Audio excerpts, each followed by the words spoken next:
విఘ్నేశ్వర షణ్ముఖ పార్వతీ సమేత పరమేశ్వరాయ నమః. Ramadevi astro and వాస్తు ఛానల్ని వీక్షిస్తున్న ప్రేక్షకులకు స్వాగతం. ఏప్రిల్ మాసంలో గ్రహ సంచారం ఈ విధంగా ఉంది.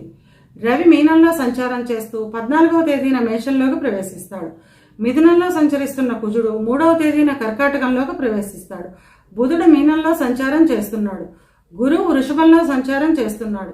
శుక్రుడు మీనంలో సంచారం చేస్తున్నాడు. శని మీనంలో సంచారం చేస్తున్నాడు. రాహు మీనంలోను, కేతువు కన్యలోను సంచారం చేస్తున్నారు.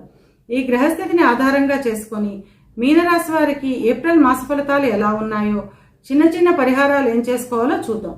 పూర్వాభాద్ర 4వ పాదము, ఉత్తరాభాద్ర 1, 2, 3, 4 పాదాలు, రేవతి 1, 2, 3, 4 పాదాలు కలిపి మీనరాశిలో ఉంటాయి. మీనరాశికి అధిపతి గురువు. మీనరాశి వారికి ఈ మాసం మిశ్రమ ఫలితాలు ఉంటాయి. ధన ఆదాయం అధికంగా ఉంటుంది. నూతన వస్త్ర వాహన ఆభరణ ప్రాప్తి ఉంటుంది. చిన్న చిన్న అనారోగ్య సమస్యలు ఉంటాయి. ఏ పని చేపట్టినా వాయిదా పడుతూ ఉంటుంది. ఇక విద్యార్థుల విషయానికి వస్తే విద్యార్థులకు మిశ్రమ ఫలితాలు ఉంటాయి. కష్టపడి చదివితేనే కానీ మంచి మార్కులను సాధించలేరు. విద్యపై ధ్యాస తగ్గుతుంది. దక్షిణామూర్తి స్తోత్రాన్ని రోజు చదవడం లేదా వినడం ద్వారా ఈ ఇబ్బందిని తగ్గించుకోవచ్చును. విదేశాలకు వెళ్లే విద్యార్థులకు ఈ మాసం చాలా అనుకూలంగా ఉంటుంది.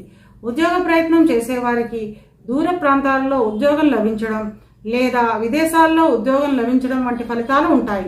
ఉద్యోగం చేస్తున్న వారికి ఇష్టం లేని ప్రదేశాలకు బదిలీలయ్యే అవకాశం ఉంటుంది. నివాస స్థలానికి దూరంగా ఉన్న ప్రాంతాలకు లేదా విదేశాలకు బదిలీలు అవుతాయి. కార్యాలయాల్లో చిక్కులు చికాకులు అధికంగా ఉంటాయి. చిన్న చిన్న అనారోగ్య సమస్యలు ఉంటాయి. విదేశాల్లో ఉద్యోగం చేస్తున్న వారికి లేదా విదేశాలకు వెళ్లే వారికి అక్కడ స్థిరపడే అవకాశాలు వస్తాయి. వ్యాపారస్తుల విషయానికి వస్తే వ్యాపారస్తులకు మాత్రం ఈ మాసం చాలా అనుకూలంగా ఉంటుంది. ధన ఆదాయం అధికంగా ఉంటుంది. ఎప్పటి నుంచో రావు అని వదిలేసిన బాకీలు ఈ మాసం వసూలు అవుతాయి.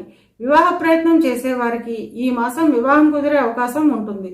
వివాహం అయిన వారికి గృహంలో శుభకార్యాలు జరుగుతాయి. బంధుమిత్రులతో కలిసి ఆనందంగా ఆహ్లాదంగా గడుపుతారు. సంతానానికి సంబంధించిన ఉన్నతి ఉంటుంది. సంతానానికి విదేశీ సంబంధాలు కుదరడం లేదా దూర ప్రాంతాలలో ఉద్యోగం రావడం వంటి ఫలితాలు ఉంటాయి. స్థిరాస్తులు కోర్టు వ్యవహారాలలో చిక్కుకున్న వారికి అనుకూల ఫలితాలు ఉంటాయి. గృహంలో శుభకార్యాల నిమిత్తం అధిక ధన వ్యయం ఉంటుంది. చిన్న చిన్న ఇబ్బందులు ఉన్నప్పటికీ ఈ మాసం అంతా అనుకూలంగానే ఉంటుంది. ఇవి కేవలం గోచార ఫలితాలు మాత్రమే. గోచార ఫలితాలు పూర్తిగా జన్మజాతక చక్రంపై ఆధారపడి పనిచేస్తాయి కనుక తమ జన్మజాతక చక్రాన్ని విశ్లేషణ చేయించుకోవాలి అనుకునేవారు కింది నెంబర్కి వాట్సాప్ చేసి కన్సల్టేషన్ తీసుకోండి. మీనరాశి వారి అనుకూలతను పెంచుకోవడానికి, ప్రతికూలతను తగ్గించుకోవడానికి నరసింహస్వామి దేవాలయాన్ని సందర్శించడం ద్వారా అంతా మంచి జరుగుతుంది.